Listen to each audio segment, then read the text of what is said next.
अच्छा अच्छा अच्छा, आप में से किसी बच्चे ने मुझसे ये कहा है और उसने उसने ऑब्जर्व किया, उसने कहा है सर देखिए ये पूछ रहा है which of the with the help of the given pedigree find out the probability of for being birth of a child having no disease and being a carrier. मतलब आपने कहा है कि सर ऐसा बताना है हमको कि एक बच्चा जो नॉर्मल है और करियर है, तो वो तो 1/4 हो गया, फिर वो फीमेल है 1/4 हो गया, मतलब आंसर तो ए आ गया इसका। ठीक कर लो भाई, बहुत बढ़िया बेटा, बिल्कुल सही पकड़ा तुमने, एकदम सही पकड़े हो तुम, ठीक है ना। हम ये पॉइंट मिस किए, हम ये पॉइंट मिस किए, इसको एक्सेप्ट कर रहे हैं हम, ठीक है ना। हमें लगा कि वो पूछ रहा है नॉर्मल, ये बोल रहा है birth of a child having no disease and being a carrier. बिल्कुल सही बेटा, तुमने मेरी गलती को ठीक कराया तुमने, कि तुमने बिल्कुल सही ना, मैंने इस पॉइंट को मिस कर दिया था, मैंने सॉल्व करते हुए के birth of a child having no, बोल रहा है एक बच्चा जिसमें बीमारी, मतलब जिसमें बीमारी नहीं है और कैरियर है, तो वो तो होगी एक डॉटर, एक डॉटर होगी जिसमें बीमारी होगी और एक होगी जिसमें जिसमें जो कैरियर होगी केवल, ठीक है ना। तो मतलब ये गया हो गया 1/4 इज द आंसर। तो आंसर ठीक कर लो, 152 का आंसर है 1 बेटा, ठीक है ना। वेरी सॉरी, ठीक है।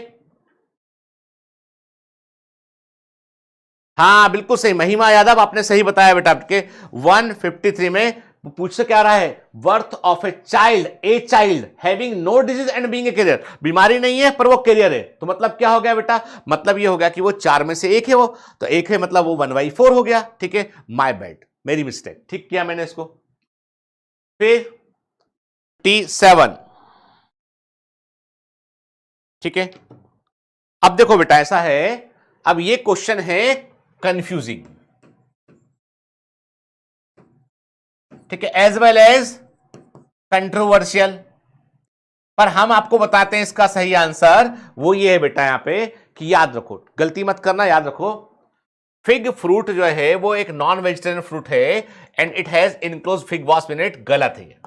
कारण यह है कि कोई भी फल नॉन वेजिटेरियन फ्रूट नहीं होता, कोई भी फल जो होता है वो नॉन वेजिटेरियन फ्रूट नहीं होता, वो कोई एनिमल पे थोड़ी लगता है। Fig is a hypanthodium inflorescence, fig क्या है, फिग एक इन्फ्लोरेसेंस है, बनता है, उसमें फिग वास्प इंटर करता है, इंटर करने का पॉलिनेट करता है और वहीं मर जाता है वो, ठीक है ना। तो इसका मतलब फिग का जो इन्फ्लोरेसेंस है या फ्रूट है वो नॉन वेज नहीं है, वो नॉर्मल वेज ही होता है, क्योंकि ये वेज का मतलब ये नहीं खाने वाली है, वेज का मतलब है कि ओरिजिन क्या है उसका, तो it is not a non vegetarian fruit. देखो बेटा गलती मत करना, यहां पर जो फिग प्लांट है उस प्लांट ने वेजिटेशन है, उसने अपना इन्फ्लोरेसेंस बनाया जो कि हाइपेंथोडियम इन्फ्लोरेसेंस है, और वो इन्फ्लोरेसेंस पर से नॉनवेज नहीं होता है, दैट इज ए प्लेस, वहां कीड़ा जाता है और मर जाता है उठ के, उसमें उसकी कोई गलती नहीं, ठीक। तो 1, तो पहला वाला तो गलत हो गया। दूसरा, फिग बास और फिग ट्री म्यूचुअल रिलेशनशिप को शो करते हैं, फिग बास कंप्लीट करता है फिग ट्री में और फिग फ्रूट को पॉलिनेट करता है, ये सही हो गया, ठीक है ना।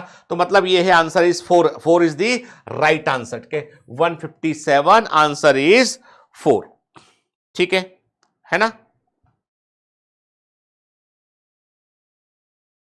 Fig wasp and fig tree exhibit mutual relationship in as fig wasp complete its life cycle in fig fruit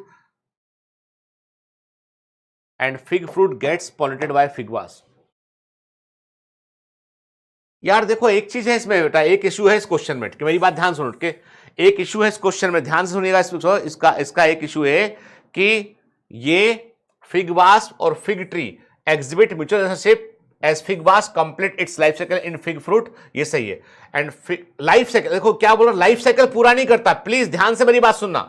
अब यहां पे एक मैं आंसर को ठीक कर रहा हूं, आंसर ठीक कर रहा हूं, देखो फिग वास्प और फिग ट्री एग्जिबिट करता है म्यूचुअल रिलेशनशिप, यहां तक तो बात सही है।